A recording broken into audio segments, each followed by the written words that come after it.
ইমামুজ্জামান দ্ব্যর্থহীন কণ্ঠে বলেছেন, তিনি বই লিখেছেন যে বর্তমানে যেই সভ্যতা মানব জাতিকে কন্ট্রোল করছে, এই সভ্যতাই হচ্ছে রাসূল বর্ণিত সেই ভয়াবহ একচোখা দানব দাজ্জাল।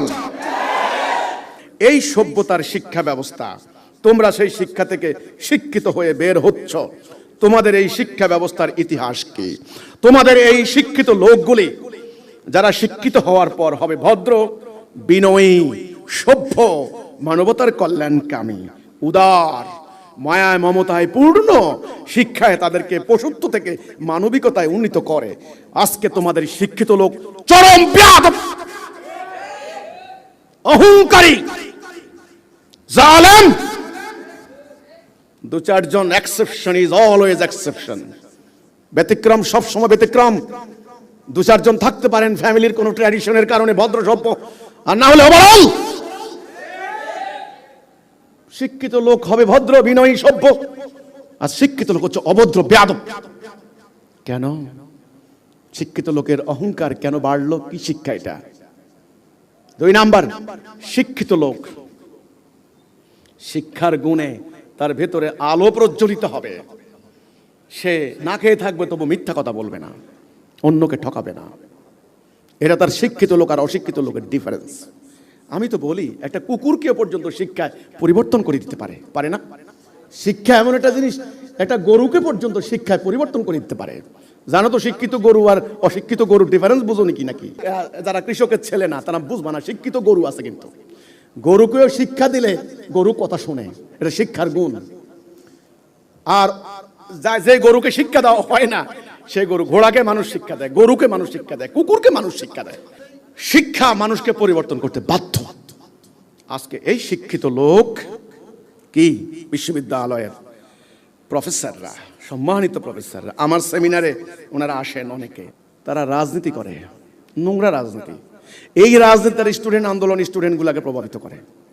তারা ক্ষমতায় যেতে চায়, তারা আগামী দিন মন্ত্রী হওয়ার স্বপ্ন দেখে। তাদের আরেকজনের থিসিস চুরি করে নিজের নামে ডক্টরেট ডিগ্রি জালিয়াতি করে।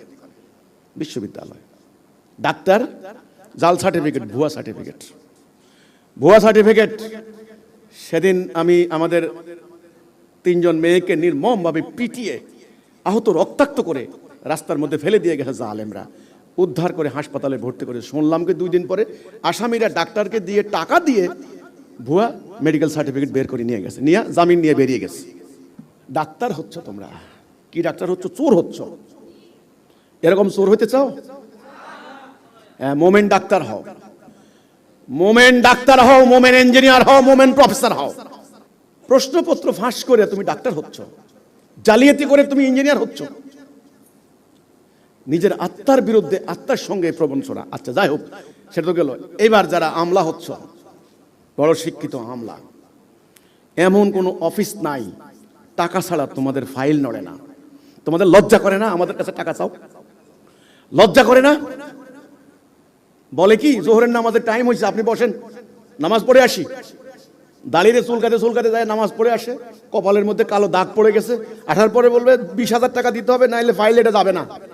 তাহলে এই শিক্ষিত লোকের লাজ, শরম, ইজ্জত উঠে গেছে। কেন? কেন? আচ্ছা, হাজার হাজার কোটি টাকা পাচার করে দিয়েছে, নিরক্ষর লোক না শিক্ষিত লোক? ব্যাংকের টাকা, কোটি কোটি টাকা ব্যাংকের টাকা মেরে দিয়েছে, নিজেরা ব্যাংকের ডাইরেক্টর, বউ ডাইরেক্টর, পোলা ডাইরেক্টর, নিজে ডাইরেক্টর। শিক্ষিত লোক, ইকোনমিস্ট, অর্থনীতিবিদ। বাপরে বাপ, সাধারণ মানুষ বাজার অর্থনীতি বুঝে না, মার্কেট ইকোনমি বুঝে না, উনি মারাত্মক টেলিভিশনে বড্ডা বড্ডা কথা বলে, আর পুরো ব্যাংক খেয়ে ফেলেছে। এই শিক্ষিত লোক। তাহলে এই শিক্ষা ব্যবস্থায় ভদ্র, বিনয়ী, সভ্য, শালীন, মানবতার কল্যাণকামী না হয়ে চোর ডাকাত হচ্ছে কেন? অহংকারী হচ্ছে কেন? এবার সাধারণ শিক্ষিত লোকদের কথা বাদ দিলাম, এবার আসেন মাদ্রাসা এডুকেশন। এই আলেম আলেম ওনারা বলেন ওরাসাতুল আম্বিয়া নায়েবেন নবী। ভালো কথা, আপনারা ওরাসাতুল আম্বিয়া নায়েবে নবী, আপনারা নবীর উত্তরসূরি। নবী নাই, আপনারা না নবীর জায়গায় আছেন।